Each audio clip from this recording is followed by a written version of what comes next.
Bismillahirrahmanirrahim.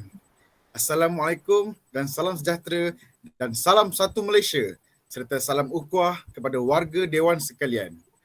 Sidang hadirin yang dihormati, Alhamdulillah bersyukur kita kehadrat Ilahi kerana dengan izin serta limpah kurnianya dapat kita bersua dalam forum ini bersama saya, Haris Haikal bin Hamidi sebagai moderator anda pada pagi yang indah ini. Hadirin yang dirahmati Allah sekalian, sebelum saya memperkenalkan ahli panel pada hari ini, tidak lengkap majlis kita pada pagi ini tanpa pembuka kata. Melayang serindik di atas permatang, merbah berkicau di hujung muara, pemanis kata selamat datang, awal bismillah pembuka bicara. Alhamdulillah, kita meneruskan majlis forum kita pada pagi ini dengan memperkenalkan ahli panel kita.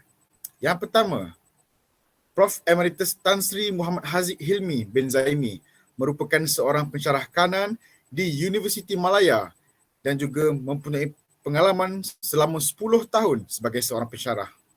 Kita beralih ke panel yang kedua iaitu Prof. Madya Dr. Nur Aina Radiah binti Muhammad Asri, merupakan juga seorang pensyarah pengurusan awam serta jurusan Undang-Undang Universiti Islam Antarabangsa Malaysia.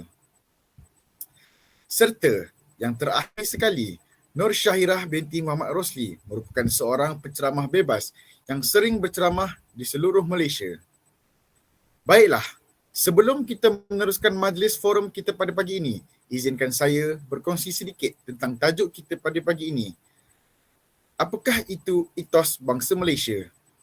Secara ringkas saya terangkan serta padat. Etos itu sendiri membawa maksud kepada sikap, mentaliti, watak serta kepercayaan terhadap sesuatu.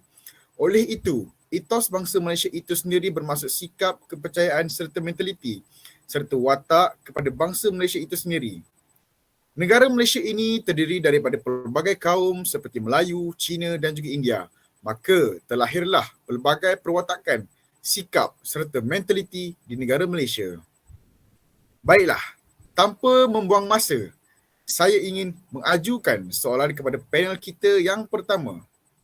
Baiklah, Prof, apakah maksud serta contoh sifat bangsa Malaysia yang spesifik pada pendapat Prof? Pertama sekali saya ingin mengucapkan ribuan terima kasih kerana telah menjemput saya untuk berbicara dalam majlis forum ini. Jadi terima kasih kepada saudara pengerusi majlis. Assalamualaikum dan salam sejahtera saya ucapkan kepada para hadirin. Berbalik kepada soalan yang diajukan oleh saudara Haris tadi, apakah sifat yang ada pada bangsa Malaysia ini? Umum mengetahui bahawa bangsa Malaysia itu sendiri terdiri daripada 3 kaum utama iaitu Melayu, Cina, India serta pelbagai etnik lain. Walaupun terdapat kepelbagaian dalam keberagamaan dan adat resam, masyarakat di Malaysia ini sudah lama mengamalkan sikap toleransi antara satu sama lain. Perkataan toleransi juga adalah membawa maksud sabar atau sikap bertolak ansur berdasarkan persuratan Melayu. Ia juga membawa maksud sikap dapat menerima atau menghormati pendapat, fikiran dan kepercayaan individu lain. Sikap toleransi ini yang diamalkan oleh rakyat Malaysia menjadikan mereka ini unik di mata dunia. Seterusnya, walaupun penduduknya mempunyai 3 bangsa utama iaitu Melayu, Cina dan India serta pelbagai lagi etnik di Sabah dan Sarawak, syukur bahawa negara kita, Malaysia, mampu mengecapi kemakmuran dan keharmonian. Walaupun hidup dengan perbezaan bangsa, agama dan budaya, masyarakat Malaysia juga tetap menghormati perbezaan di antara mereka. Walaupun berbeza agama dan bangsa, mereka tetap merayakan perayaan bersama, malah semangat toleransi sesama kaum yang mampu membina sesebuah negara yang maju. Begitulah sifat orang Melayu dan mereka mampu berevolusi dan membiasakan diri dengan perubahan yang berlaku. Walau bagaimanapun, perubahan itu tidak akan memesongkan dan memusnahkan akar umbi Melayu itu sendiri. Budaya merupakan perkataan gabungan daripada budi dan daya. Oleh itu, secara umumnya, budaya merupakan satu konsep yang amat luas maknanya. Ia merangkumi hampir keseluruhan kehidupan manusia. Justru, Terdapat beberapa unsur penting dan unsur-unsur tersebut ialah sistem agama atau kepercayaan, sistem yang melibatkan politik, sains, bahasa, seni, teknologi dan ekonomi. Seterusnya, 7 unsur utama ini juga mempunyai pecahan unsur yang lebih terperinci dan amat mendalam. Budaya telah wujud melalui perkembangan idea, norma hidup dan nilai kompleks dalam masyarakat. Semuanya melalui beberapa peringkat sehinggalah sampai ke satu tahap yang boleh dipersetujui sebagai satu idea atau nilai yang boleh diterima oleh masyarakat. Halnya demikian, idea ini khususnya etos bangsa Malaysia tidak akan berlaku dalam tempoh masa yang singkat. Ianya akan berlaku pertembungan budaya dan seterusnya untuk mewujudkan bangsa Malaysia adalah sebuah utopia. Walhal, pembinaan negara bangsanya tidak berjalan secara berterusan. Ianya telah diolah oleh British demi meneruskan kolonialisme dalam bentuk yang baru selepas Malaysia yang dulunya dipanggil Tanah Melayu merdeka. Setelah mengecapi kemerdekaan, pemimpin baru langsung menghadapi krisis perpecahan daripada kegagalan masyarakat untuk mencari asas perpaduan dan persefahaman yang berkekalan. Jadi itu saja daripada saya. Terima kasih. Baiklah, satu perkongsian yang begitu jelas. Baiklah, terima kasih Prof di atas perkongsian itu tadi. Kita beralih ke panel kita yang kedua. Baiklah, pada pendapat Prof Madya, apakah cabaran yang utama yang perlu dihadapi oleh orang ramai dalam konteks etos bangsa Malaysia? Silakan. Terima kasih kerana telah menjemput saya untuk bicara dalam majlis forum ini. Terima kasih kepada saudara pengurusi majlis. Assalamualaikum dan salam sejahtera. Saya ucapkan kepada para hadirin, baik pada soalan yang diajukan oleh saudara Haris tadi, mengenai apakah cabaran bagi etos bangsa Malaysia.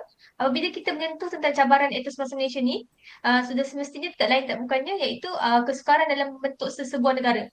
Dari segi legitimasi, usaha pembentukan sebuah negara bangsa yang maju merupakan satu inisiatif yang bukannya mudah, cukup mencabar dan agak sukar untuk direalisasikan sebenarnya.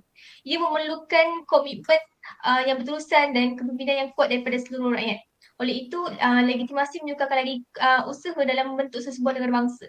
Hal ini berlaku kerana penduduk memberi sokongan kepada kumpulan etnik mereka sendiri dan bukannya kepada negara secara keseluruhan. Dan dalam hal ini, baik negara maupun kerajaan tidak akan dapat memberi kuasa kepada rakyat untuk menghadapi undang-undang secara aman. Okey, selain itu, cabaran etos bangsa Malaysia ni kerana wujudnya kepelbagaian dan perbezaan. Hal ini berlaku kerana terdapatnya pertindihan yang sah dalam konteks bangsa, agama, bahasa, budaya, geografi dan ekonomi. Kepelbagaian golongan manusia yang wujud dalam situasi ini mempunyai kaitan rapat dengan pembentukan identiti yang telah terjalin antara setiap individu lah. Itu kepelbagaian ini juga sukar untuk disatukan jadi satu entiti politik yang kukuh atau sesebuah negara bangsa Malaysia yang bersatu padu.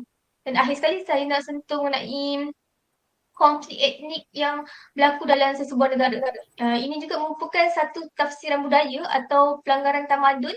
Apabila konflik sivil tercetus dalam komuniti, ianya akan memberi kesan negatif kepada kestabilan ekonomi, sosial dan mencemarkan lagi politik negara. Ini akhirnya akan mengakibatkan bencana untuk kehidupan seharian manusia. Itu sahaja daripada saya. Terima kasih. Baik. Terima kasih di atas perkongsian yang begitu jelas itu tadi.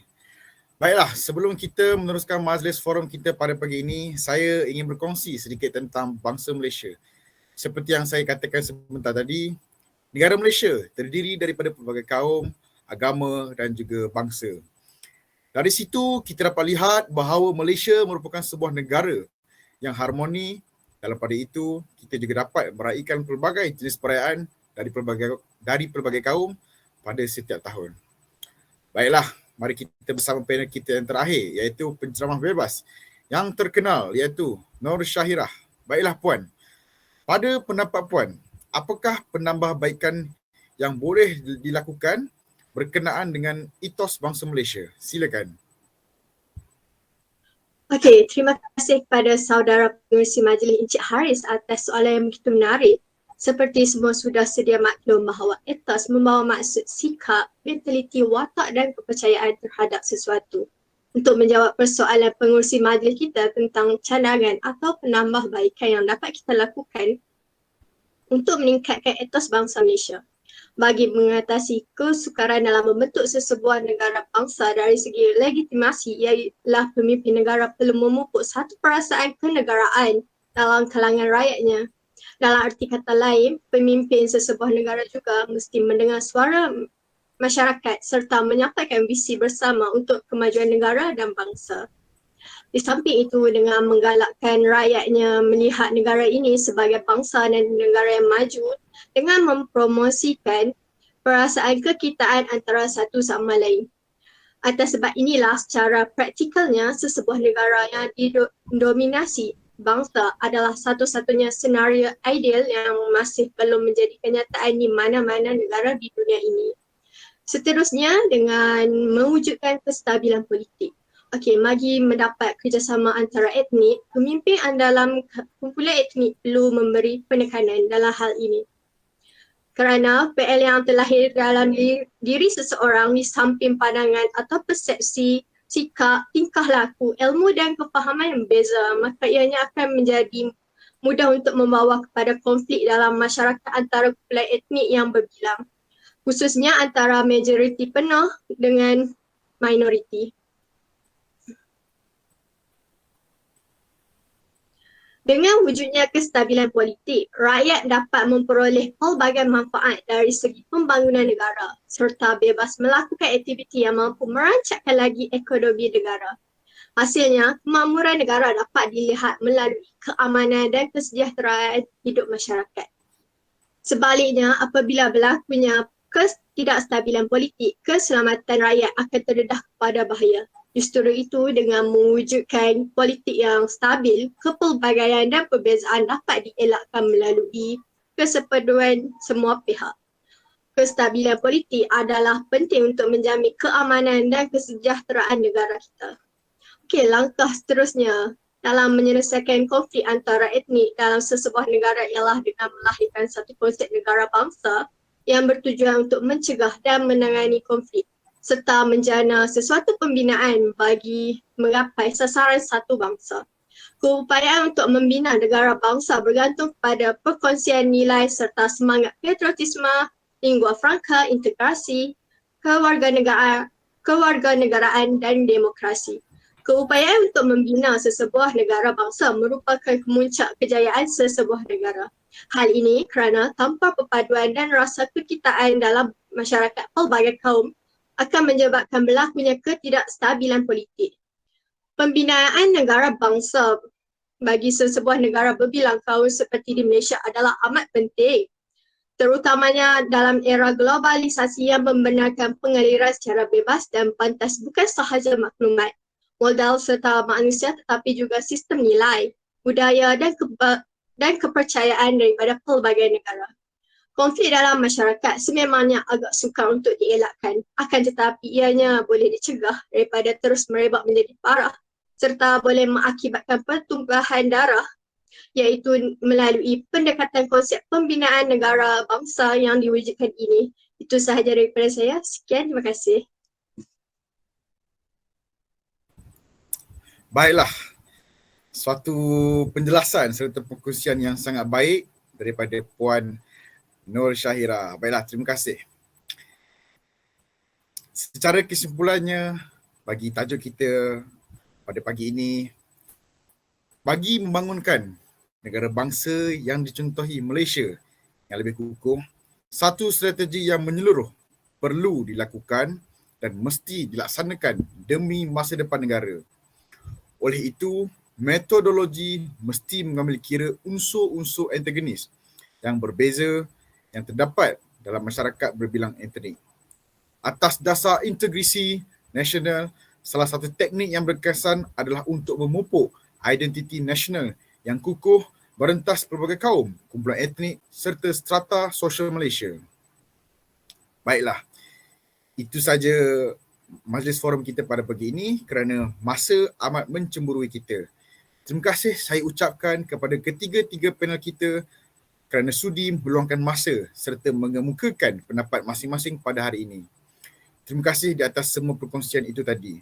Diharap segala perkongsian itu tadi dapat memberi sedikit gambaran kepada masyarakat luar serta orang ramai bagi membawa Malaysia kepada negara yang lebih maju.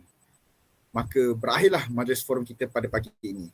Sekian, terima kasih.